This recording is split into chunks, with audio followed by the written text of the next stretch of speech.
আসসালামু আলাইকুম। এখানে আমাদের হাকিমপুরের যে বাওনা মাঠে খেলার মহিলা প্রমিলা ফুটবল নিয়ে আর কি একটা উত্তেজনার প্রেক্ষিতে দুই পক্ষের মধ্যে একটা খেলার পক্ষে ছিল, একটা খেলার বিপক্ষে ছিল।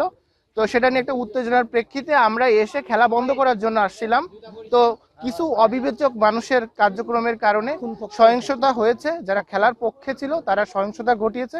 এক্ষেত্রে প্রয়োজনীয় আইনানুগ ব্যবস্থা নেওয়া হবে এবং একই সাথে এই মাঠে যেহেতু একটা রক্ত লেগেছে, এই মাঠে আর কোনো খেলা হবে না। এখন তো জীবাণুদের থেকে বাঁচালে সারাদিনকে বাঁচাবে ডেটল। বাঁচাবে ডেটল দেয় জীবাণুর বিরুদ্ধে 12 ঘন্টার সুরক্ষা বলয়। সুরক্ষার বিশ্বাস থাকুক দিনভর। এই প্রমিলা ফুটবলকে কেন্দ্র করে যে উত্তেজনায় আহত হয়েছে, 3-4 জন আহত হয়েছে। তো যারা এই ঘটনার সাথে জড়িত, মারামারি বিনা উস্কানিতে মারামারির সৃষ্টি করছে, বিনা পরিস্থিতিতে মারামারির সৃষ্টি করছে, তাদেরকে গ্রেপ্তারের ব্যবস্থা নেওয়া হবে।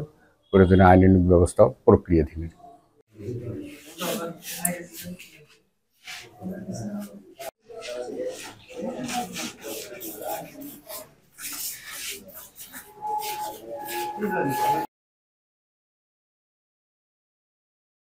আমাদের এখানে হচ্ছে 3 জন রোগী এসেছেন, যারা হচ্ছে আহত হয়ে আসছেন।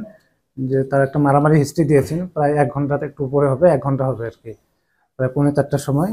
তো এই ঘটনা হচ্ছে বাওনা ইটাই, এখানে মারামারি একটা ঘটনা ঘটেছে আর কি।